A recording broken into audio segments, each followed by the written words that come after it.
Les pensées sont comme des aimants qui attirent leurs semblables. Si mentalement vous êtes concentré sur la pauvreté et la maladie, la vie vous apportera pauvreté et maladie. Dr Joseph Murphy. Bienvenue sur Espace Méditation. Aujourd'hui, je vous présente la deuxième partie de cet ouvrage, La puissance de votre subconscient, émaillé de conseils inédits publiés par le Dr Joseph Murphy. Surtout, n'oubliez pas de vous abonner et d'activer la petite cloche de notification pour ne pas rater nos prochaines vidéos.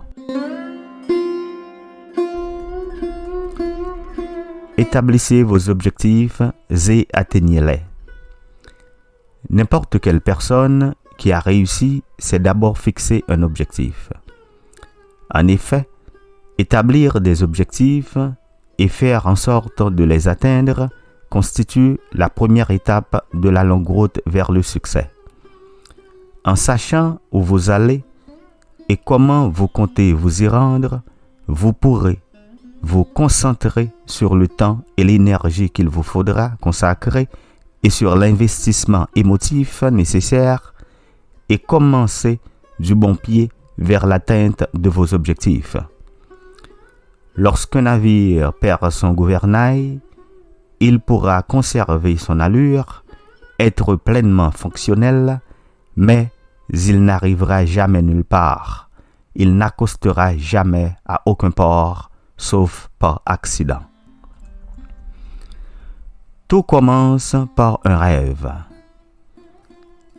Avez-vous un rêve, une vision de l'avenir?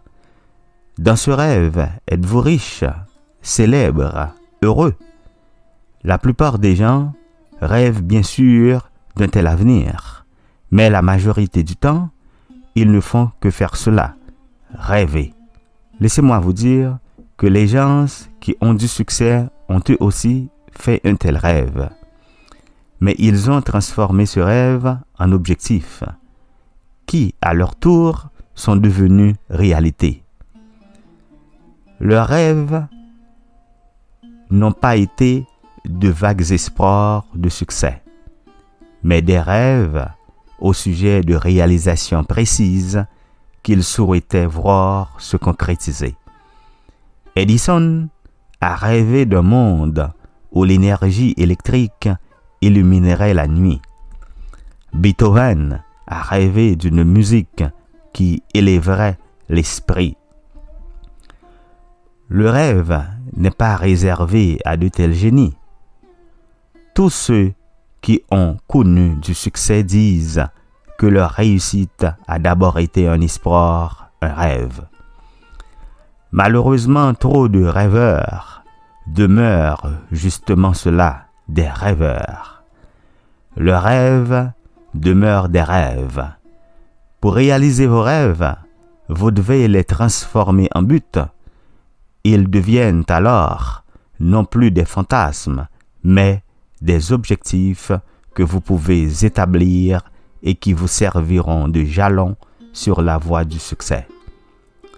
Vous devez donner à vos rêves une raison d'être, avoir la détermination de tout faire pour les rendre concrets. Votre âme secrète, votre esprit subconscient. Notre esprit subconscient possède un immense pouvoir, celui de créer en nous l'habitude de nous attendre à quelque chose, de croire que nous allons réaliser nos ambitions, que nos rêves vont se concrétiser.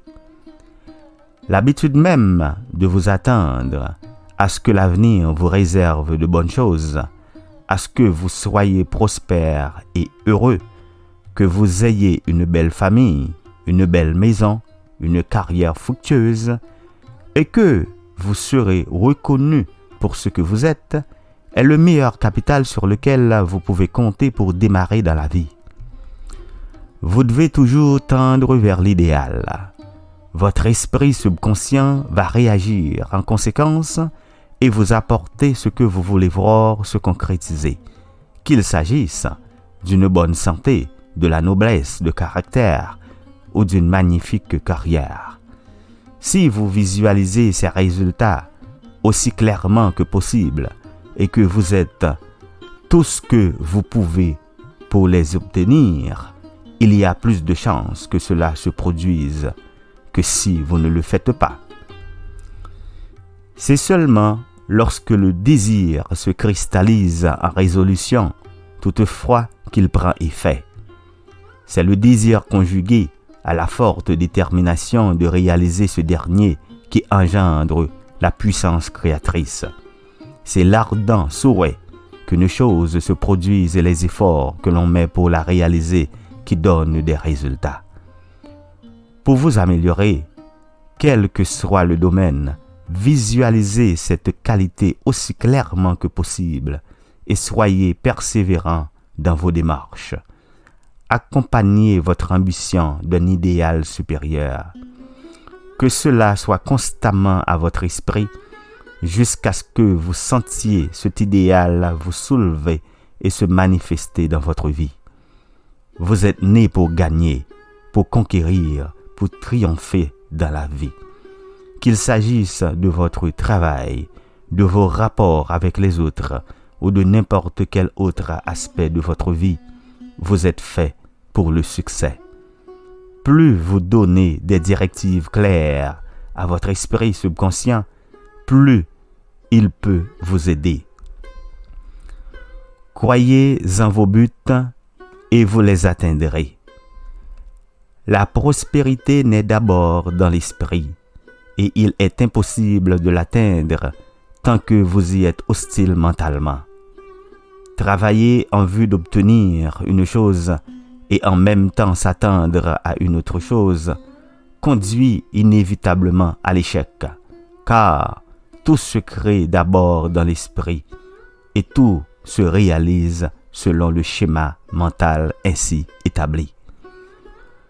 Vous ne pouvez pas devenir prospère si en réalité vous vous attendez ne serait-ce que partiellement à rester pauvre. Nous avons tendance à obtenir ce à quoi nous nous attendons. Et quand on ne s'attend à rien, on n'obtient rien. Comment pouvez-vous espérer arriver au succès alors que vous marchez pas à pas sur la route de l'échec? Être dans la mauvaise voie, faire face à des perspectives sombres, déprimantes et sans espoir, et cela même si nous travaillons à faire le contraire, anéantit les résultats de nos efforts. Les pensées sont comme des aimants qui attirent leurs semblables. Si mentalement vous êtes concentré sur la pauvreté et la maladie, la vie vous apportera pauvreté et maladie. Il est impossible que vous puissiez produire l'inverse de ce qui habite votre esprit, car c'est votre attitude mentale qui constitue le schéma de base et ce schéma s'intègre à tous les aspects de votre vie. Vos réalisations existent d'abord mentalement.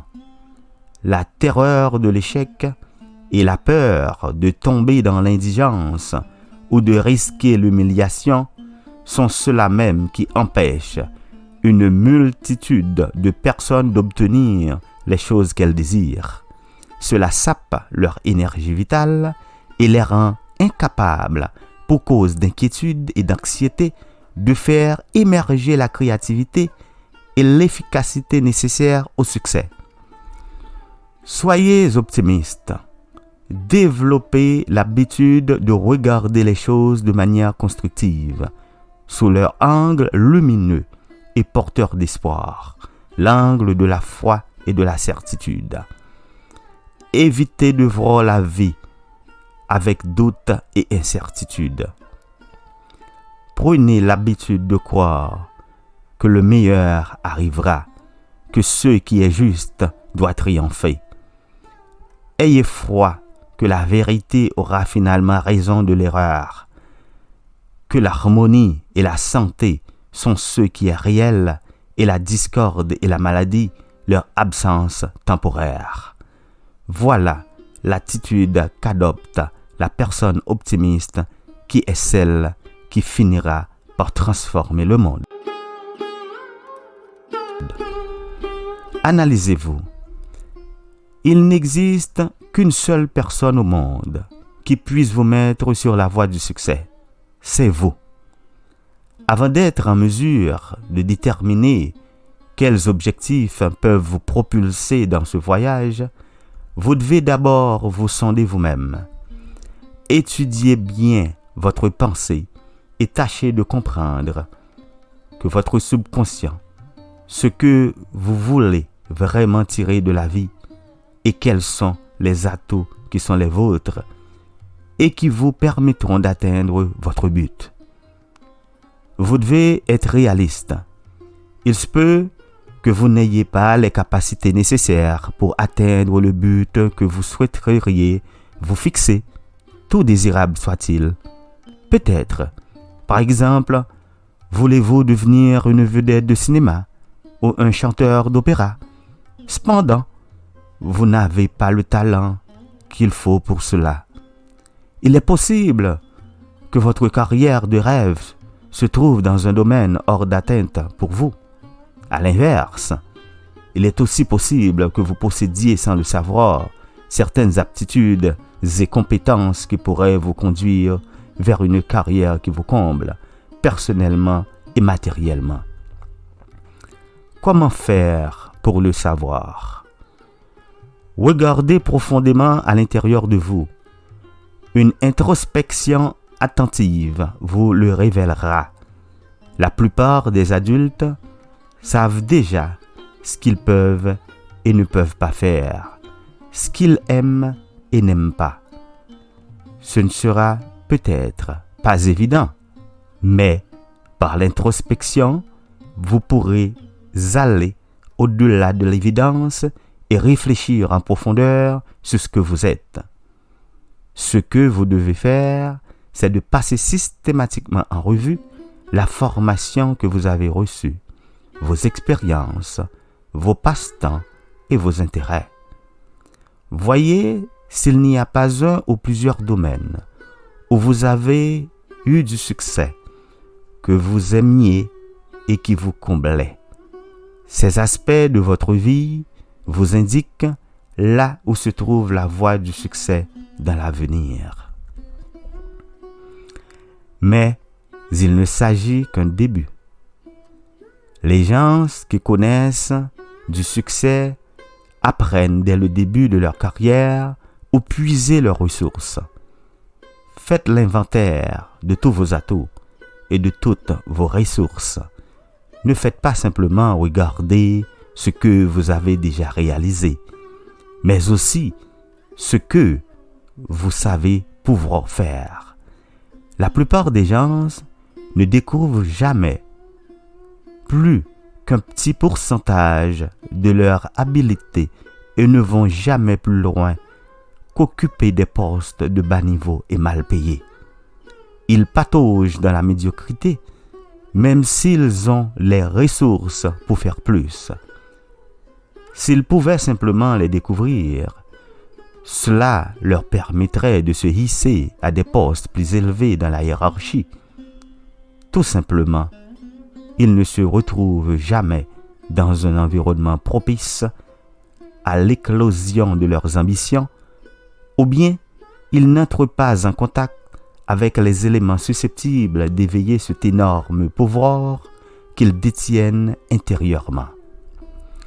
L'une des façons de découvrir votre potentiel caché est de dresser la liste des cours que vous avez suivis, des emplois que vous avez occupés et des autres activités auxquelles vous avez participé. Voyez ensuite lesquelles, parmi ces activités, vous ont procuré le plus de plaisir, le plus de satisfaction et celles que vous avez détestées. Choisir un but unique.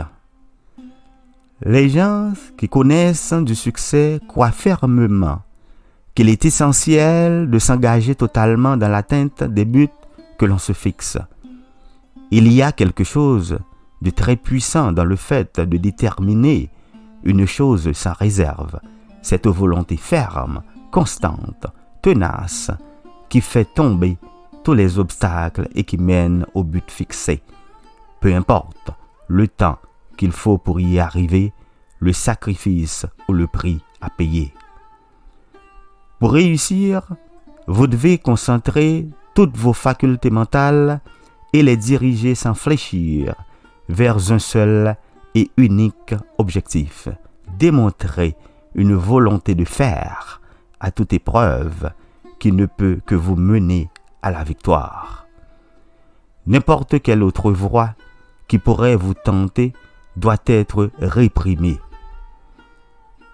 Une personne qui n'a qu'un seul talent et qui se fixe un objectif défini sera plus productive qu'une personne aux multiples talents qui disperse son énergie sans savoir exactement ce qu'elle doit faire.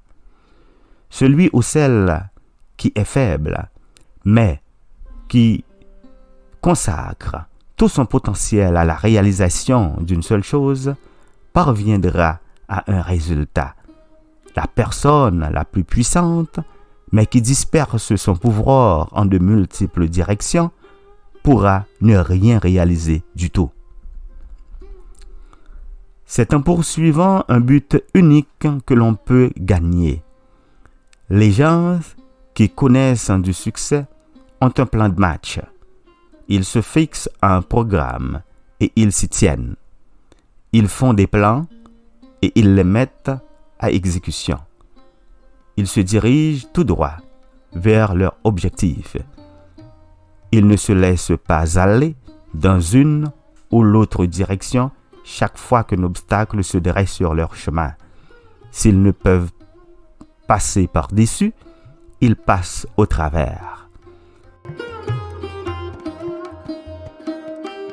Il faut se servir de ses capacités de manière constante, sans fléchir, et viser un but unique. De cette manière, vous serez plus fort et plus puissant, alors que si vous les utilisez sans but ou sans viser un résultat précis, vous les affaiblirez. L'esprit doit se concentrer sur l'atteinte d'un résultat précis. Sinon, telle une machine sans organe de régulation, il éclatera en 1000 morceaux. En résumé, la première étape vers le succès consiste à se fixer des buts raisonnables et atteignables, qu'ils concernent votre carrière ou n'importe quel autre aspect de votre vie. Vous devez semer dans votre subconscient les graines qui vous permettront d'accueillir et d'établir ces buts. Si vous désirez des changements dans votre vie, il faut absolument que vous transformiez votre esprit, non pas celui qui est habituellement aux commandes, mais votre sub-esprit, c'est-à-dire l'univers souterrain qu'est votre subconscient. Votre subconscient est une grande chambre noire. C'est l'endroit secret où votre vie s'élabore, se forme et se transforme. Par conséquent, ce n'est ni votre nom, ni vos manières ou votre habillement, ni vos parents, votre voisinage ou l'automobile que vous conduisez qui vous définissent. Vous êtes la somme de vos croyances qui s'élaborent image par image, dans l'ombre et la lumière, au cœur de votre chambre noire souterraine. D'un point de vue moral, votre subconscient est totalement neutre. En effet, il considère chaque habitude comme étant acceptable, peu importe ce que vous et votre entourage en pensez. Souvent, nous déversons allègrement des pensées noires dans notre subconscient. Notre chambre noire, toute personnelle, et nous sommes surpris de constater que ces pensées se reflètent constamment dans notre vie et nos relations. En réalité, il est rare que quelque chose se manifeste sans que nous n'ayons contribué à le créer d'abord en pensée. Pour arriver à transformer votre vie, il faut à tout prix que vous changiez votre état d'esprit, en partant de l'intérieur vers l'extérieur. Si vous acceptez ce concept de chambre noire, vous ne serez pas émotionnellement impliqué dans le processus et vous arriverez à transformer votre vie assez facilement. Cela ne demande pas un effort démesuré que de remplacer des images qui habitent votre esprit par d'autres. Cette nouvelle compréhension peut marquer le début d'une série de changements positifs qui s'effectueront aisément. Vous serez peut-être surpris d'apprendre que toutes les croyances et les tendances qui étaient présentes à votre naissance sont encore en vous et qu'elles ont le pouvoir de se manifester et de vous influencer. Chacun de nous entretient des pensées et des croyances dont il ne se souvient plus depuis longtemps et qui plongent parfois leurs racines jusque dans l'enfance. Elles sont tapies dans les recoins les plus obscurs de notre chambre noire subconsciente. Cette prise de conscience devrait vous inciter à éprouver un respect des plus bénéfiques pour vos pensées. Nous avons tous nos propres peurs, croyances et opinions intérieures. Ces hypothèses internes régissent et gouvernent nos vies. Une suggestion n'a aucun pouvoir en elle-même. Son pouvoir découle du fait que vous l'acceptez mentalement. Vous êtes comme un capitaine naviguant sur un navire. Vous devez donner les bons ordres, pensées et images à votre subconscient qui contrôle et régit toutes vos expériences. Merci de votre écoute et bonne journée.